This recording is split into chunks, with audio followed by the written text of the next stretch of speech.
mais am na ñu bëri ñu indi ñëw le fait que l'exécutif dugg ci question judiciaire bi naan dañuy def pression sur la justice te premier ministre nee na c'est pas au magistrat de définir la politique pénale du pays.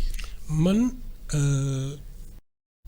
les gens ne s'indignent pas des comportements plutôt que des propos parce que ça ce sont des propos.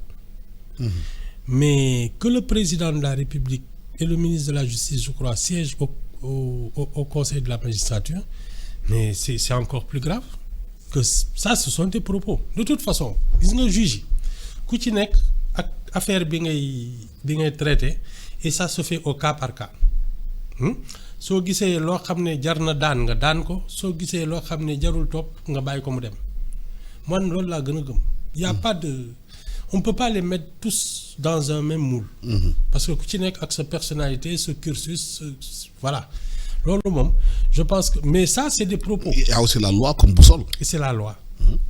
La loi l'environnement ak yooyu mais ce sont des propos. Le vrai problème. Mais parce que ñoom dañuy dénoncer mooy lenteur yi dañu ne pratiquement lenteur bi les gens disent la justice. Le temps de la justice c'est pas le temps de la. Le temps de la justice c'est le politicien. Parce que procédure yi dafay am il faut ñu respecter ko mais respecter procédure yi mun na am ay vices de procédure boo ko respecté wul mun na aussi nga def erreur judiciaire bu nga respecté mun nga tooñ aussi le justiciable.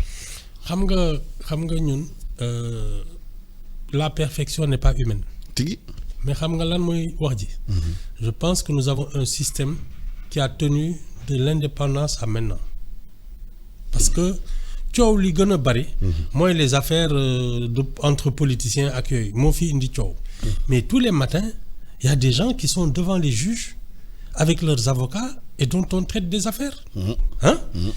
Donc man je pense que c'est un fonctionnement normal parce que si suñu sudloon loolu la République ne tiendrait pas. duñ fi mën a nekk am 5 régimes différents parce que justement il y a des fondations il y a des fondements de la République dont l'état de droit non bon moom nag c'est un homme politique il est devant des trucs il y a les télés il y a les radios su ko neexee muy wax li muy wax. mais c'est que moment yooyu amuloon discours yi maanaam amuloon de façon aussi ouverte des pressions sur la justice. pour ne leen gaaw leen ngeen def li assemblée nationale ak député yi bu ñu défilé ku nekk di wax. mais il y a toujours eu nag des décisions qui nous ont semblé bizarres au plan juridique. bien sûr te mës nañ fi toog tam. Macky Sall ci boppam. ne am na ay dossiers yoo xam ne dafa ci def concam. waaw wax na ko. wax na ko. jeex na et puis benn bi man ce qui m'indigne le plus c'est cette fameuse loi d'amnistie. parce que entre 2021 et 2024. am na fi ay événements yoo xam ne. ça relevait de la justice. justice moo ko naroon éclairer ñu xam kan moo def lan ki tooñ ñu daan ko ki tooñ ñu bàyyi ko mu dem. les hommes politiques sont passés par-dessus la justice ñoom ñoo établir coupable yi établir innocent yi dugal ñii génne na leen ak yooyu donc vraiment y a rien de nouveau. oui mais lan moo tax justice di nangu loolu. seen cër la xam nga man outrage à magistrat laay réew mi moo leen ko jox.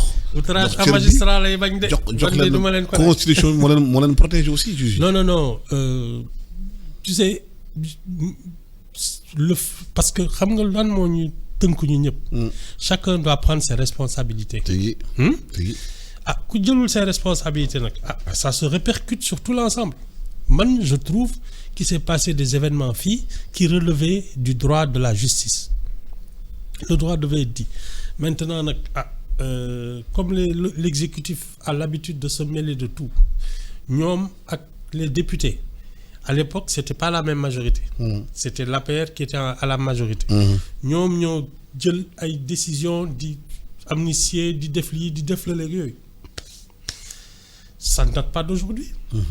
loolu moo gën a garaaw lii ils ont fait le travail des juges loolu kenn mënu ci dara man kay